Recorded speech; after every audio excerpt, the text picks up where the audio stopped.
Assalamualaikum warahmatullahi wabarakatuh. Ya, kembali lagi dengan Mas Narno Channel. Oke, kali ini kita cek lagi ke sawah ya. Sore ini tanggal 26 Maret 2025. Untuk harinya hari apa ini? Hari apa ya? Rabu. Oke. Yang belum subscribe jangan lupa bantu subscribe ya, Mas Narno Channel ya. Mas Narno Channel. Oke, yang setia selalu dengan channel Mas Narno ya. Mas Narno Channel, terima kasih ya. Kali ini untuk padinya jenis Simpari 32 ya. Kemarin ada rencana sih pruning ya, pruning. Tapi kita masih ragu juga ya, karena kita belum mengetahui ilmu dasar dan contoh yang belum pasti ya. Makanya kalau kita hanya melihat di sosial media ya, itu kita nggak berani ya. Masalahnya biasanya informasi kurang lengkap, bukan masalah kurang lengkap ya, kita caranya pun kita kurang, ilmu yang kita dapatkan itu kurang. Kenapa? Nah, lebih baik kita datang ke lokasi, waktunya pruning seperti apa, nanti seperti hasil panennya seperti apa, penyemprotannya seperti apa, pengobatannya apa, pupuknya pakai apa. Nah, itu kita harus benar-benar tahu ya. Jadi nggak boleh asal ya. Itu rumusnya di situ. Ini untuk padinya jenis Simpari 32 ya. Tingginya sekitar berapa ini? 1 meteran lah. Alhamdulillah, ini hujan juga mudah mulai reda. Ini nggak tahu ini kalau ini ketan, kalau salah ini ketan, macam tingginya itu beda. Ini kalau nggak salah ketan ini satu petak ini beda. 32 ya. Ini ketan, kalau nggak salah, ingat saya masih masalahnya ada ketan itu dibikin satu peta. Nampaknya benar ini ketan, Nah, ini ketan beda ya. Kita mau metode pruningnya itu. Oh, itu yang sebelah sana udah kuning ya. Itu buat punya tangga. Alhamdulillah ya. Ini ketan namanya. Persiapan. Oke, yang belum hadir dari mana saja ini? Yang belum subscribe bantu subscribe Mas Narno Channel ya. Oke, kita lihat lokasi di sana dulu sambil jalan ya. Ini sama, ini 32 juga. Kemarin ini turunan dari PT juga ya.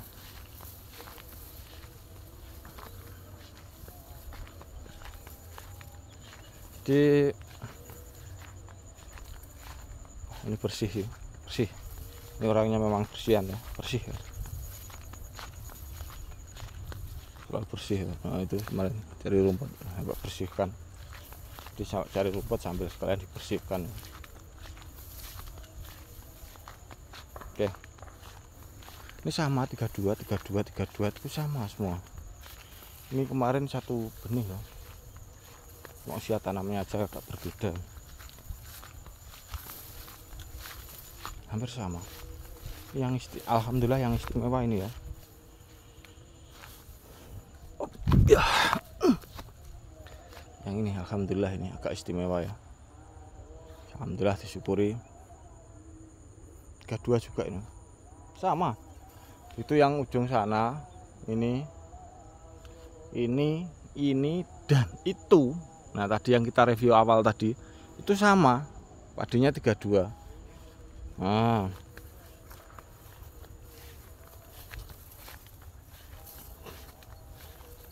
Jadi sama ini, tingginya segini ya.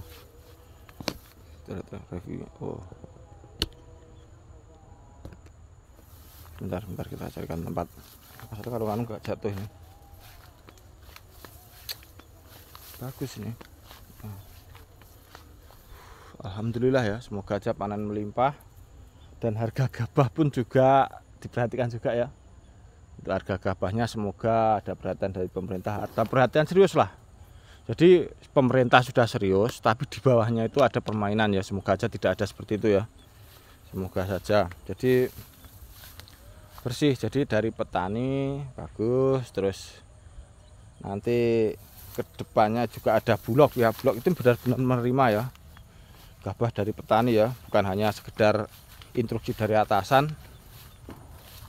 ya. Semoga aja ya, karena biasanya yang terjadi itu dari atasan bagus, nyampe ke bawah ini dipermainkan lagi ya. Biasalah oknum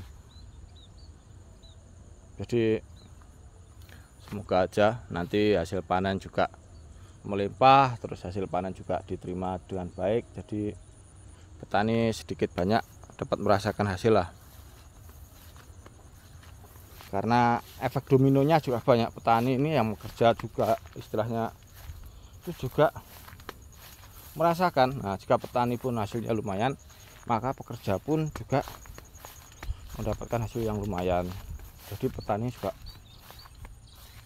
merasa senang, jadi swasembada pangan, istilahnya hasil panen ke stok pangan itu juga aman gitu loh. Kalau hasilnya semakin hancur atau memang sengaja dibikin hancur, nah ini lahan juga ini, atau mungkin sengaja dibikin hancur gitu kan. Alhamdulillah ya Allah. Kalau petani sengaja dibikin hancur, itu pasti ada pihak yang diuntungkan, istilahnya untuk industri atau mungkin ada tujuan lain ya, nggak tahu juga. Jadi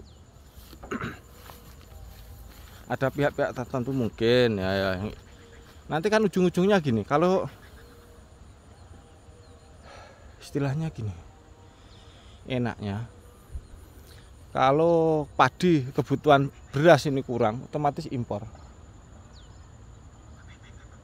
Nah, kalau impor kemana lagi? Aduh. Lari-larinya juga yang impor juga itu aja, ya kan? Padahal ketersediaan beras ini sebenarnya cukup. Apa yang nggak bikin cukup? Keserakan. Nah, di situ ya. Jadi semoga aja ya, semoga aja semua bisa berjalan dengan lancar, baik, dan sesuai dengan peruntukannya ya. Jadi yang di Bulog juga bekerja, istilahnya bekerja sesuai dengan instruksi atasan. Memang menerima beras petani, gabah petani ya diterima dengan syarat-syaratnya juga. Jangan dibikin permainan lah kalau bisa ya, kalau bisa. Karena kemarin dari grup aja banyak itu yang komplain gabah nggak diterima Bulog, alasan dengan ini tunggu beberapa hari. Wah, pokoknya banyak lah kemarin, ada yang di grup-grup itu. Tapi nggak tahu, kita juga belum tahu juga di lapangan seperti apa, atau mungkin memang gabahnya yang terlalu basah, atau mungkin ya bener ada memang gabah itu yang nggak bisa masuk ya, jadi beras pun juga hitam ada. Jadi kita nggak boleh ambil dari satu sisi ya, kita harus juga ambil dari dua sisi juga. Seperti itu. Jadi gabah itu kalau sudah terlalu lama kerendam air, terlalu basah, jadi beras pun juga kurang baik ya. Nah seperti itu. Semoga informasi dari saya bermanfaat ya. Semoga aja, silahkan ya petani mencobalah nanti Babinsa di desa itu dihubungi ya. Instruksinya kemarin seperti itu. Nah Babinsa di kelurahan dihubungi, nanti kan dihubungkan Bulog juga. Nah bisa dibantu, bisa, asal memenuhi syarat, maksudnya gabahnya ya standar lah, nggak butuh bagus, yang penting standar. Jadi kita sebagai petani juga sedikit lah, sama-sama istilahnya kita jalan, Bulog jalan, nah jalan sehingga harga juga sedikit lebih baik kan, lumayan. Nah seperti itu. Oke, sekian dulu, terima kasih yang menjalankan puasa, selamat menjalankan ibadah puasa ya. Wabillahi taufik wal hidayah. Wassalamualaikum warahmatullahi wabarakatuh. Maju terus petani Indonesia, jangan lupa bersyukur.